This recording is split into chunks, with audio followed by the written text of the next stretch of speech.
Fairy Tales by the Brothers Grimm. Chapter 15. The Adventures of Chanticleer and Partlet. Part 1.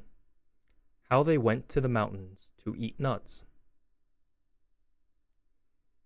"The nuts are quite ripe now," said Chanticleer to his wife Partlet. "Suppose we go together to the mountains and eat as many as we can, before the squirrel takes them all away." "With all my heart," said Partlet. "Let us go and make a holiday of it together." So they went to the mountains, and as it was a lovely day, they stayed there till the evening. Now, whether it was that they had eaten so many nuts that they could not walk, or whether they were lazy and would not, I do not know. However, they took it into their heads that it did not become them to go home on foot. So Chanticleer began to build a little carriage of nutshells, and when it was finished, Partlet jumped into it and sat down, and bid Chanticleer harness himself to it and draw her home. "That's a good joke," said Chanticleer. "No, that will never do. I'd rather by half walk home. I'll sit on the box and be coachman if you'd like, but I'll not draw." While this was passing, a duck came quacking up and cried out, "You thieving vagabonds, what business have you in my grounds? I'll give it you well for your insolence." And upon that she fell upon Chanticleer most lustily. But Chanticleer was no coward, and returned the duck's blows with his sharp spurs so fiercely that she soon began to cry out for mercy, which was only granted her upon condition that she would draw the carriage home for them. This she agreed to, and Chanticleer got upon the box and drove, crying, "Now, duck, get on as fast as you can." And away they went at a pretty good pace. After they had travelled along a little way, they met a needle and pin walking together along the road, and the needle cried out, "Stop, stop!" and said it was so dark they could hardly find their way, and such dirty walking they could not get on at all. He told them that he and his friend the pin had been at a public house a few miles off, and had sat drinking till they had forgotten how late it was. He begged, therefore, that the travellers would be so kind as to give them a lift in their carriage. Chanticleer, observing that they were but thin fellows, and not likely to take up much room, told them they might ride, but made them promise not to dirty the wheels of the carriage in getting in, nor to tread on Partlet's toes. Late at night they arrived at an inn, and as it was bad travelling in the dark, and the duck seemed much tired, and waddled about a good deal from one side to the other, they made up their minds to fix their quarters there. The landlord at first was unwilling, and said his house was full, thinking they might not be very respectable company. However, they spoke civilly to him, and gave him the egg which Partlet had laid by the way, and said they would give him the duck, who was in the habit of laying one every day. So at last he let them come in, and they bespoke a handsome supper, and spent the evening very jollily. Early in the morning, before it was quite light, and when nobody was stirring in the inn, Chanticleer awakened his wife, and fetching the egg, they pecked a hole in it, ate it up, and threw the shells into the fireplace. They then went to the pin and needle, who were fast asleep, and seizing them by the heads, stuck one into the landlord's easy-chair, and the other into his handkerchief. And having done this, they crept away as softly as possible. However, the duck, who slept in the open air in the yard, heard them coming, and jumping into the brook which ran close by the inn, soon swam out of their reach. An hour or two afterwards the landlord got up and took his handkerchief to wipe his face, but the pin ran into him and pricked him. Then he walked in the kitchen to light his pipe at the fire, but when he stirred it up the eggshells flew into his eyes and almost blinded him. "Bless me," said he, "all the world seems to have a design against my head this morning," and so saying he threw himself sulkily into his easy-chair. But oh dear! The needle ran into him, and this time the pain was not in his head. He now flew into a very great passion, and suspecting the company who had come in the night before, he went to look after them, but they were all off.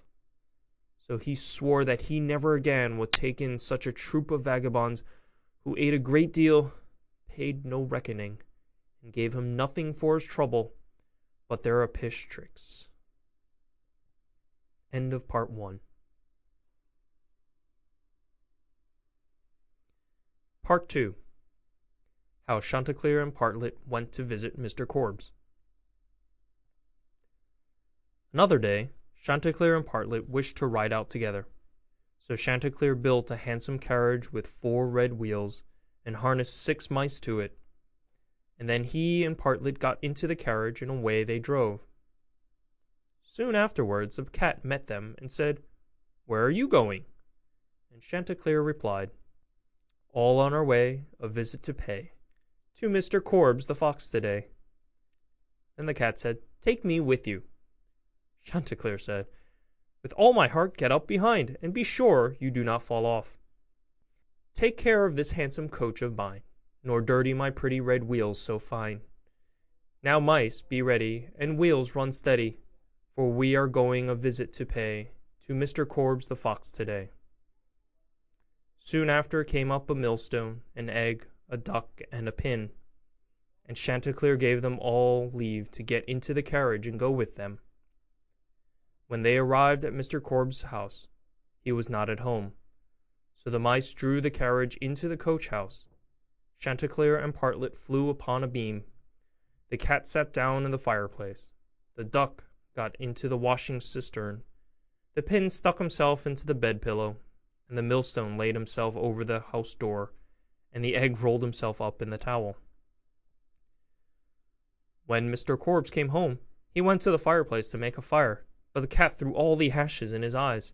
So he ran to the kitchen to wash himself, but there the duck splashed all the water in his face.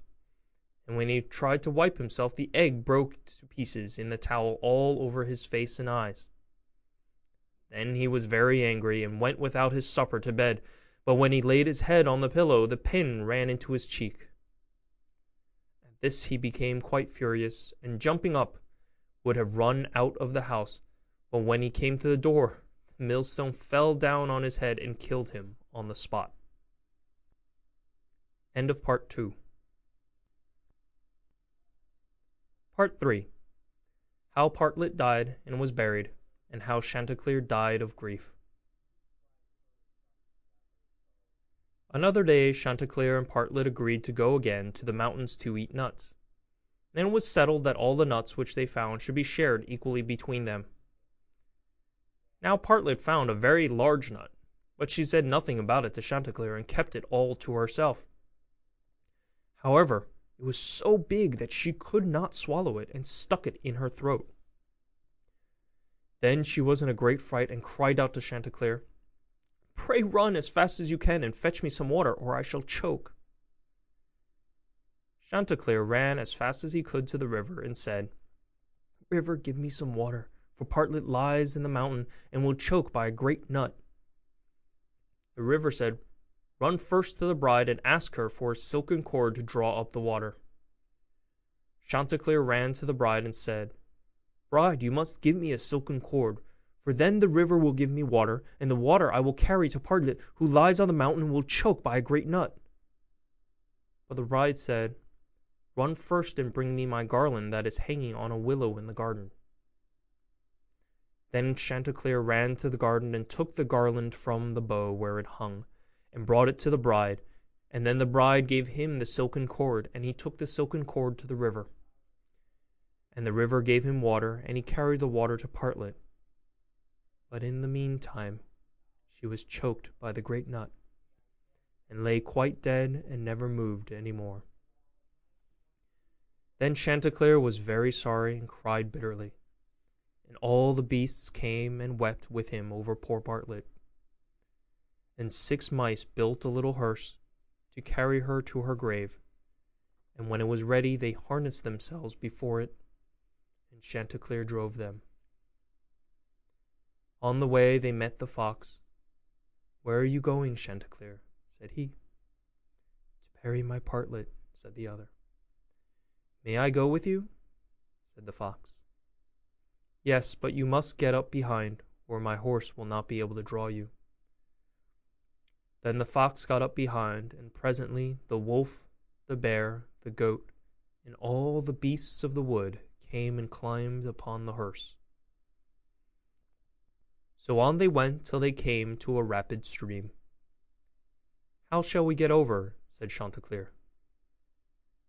Then said a straw, "I will lay myself across, and you may pass over upon me." But as the mice were going over, the straw slipped away and fell into the water, and the 6 mice all fell in and were drowned. What was to be done? Then a large log of wood came and said, "I am big enough. I will lay myself across the stream, and you shall pass over upon me." So he laid himself down, but they managed so clumsily that the log of wood fell in and was carried away by the stream. Then a stone, who saw what had happened, came up and kindly offered to help poor Chanticleer by laying himself across the stream. And this time he got safely to the other side with the hearse, and managed to get Partlet out of it. The fox and the other mourners, who were sitting behind, were too heavy, and fell back into the water, and were all carried away by the stream and drowned. Then Chanticleer was left alone with his dead Partlet, and having dug a grave for her, he laid her in it, and made a little hillock over her. Then he sat down by the grave, and wept and mourned, till at last he died too, and so all were dead. End of chapter 15.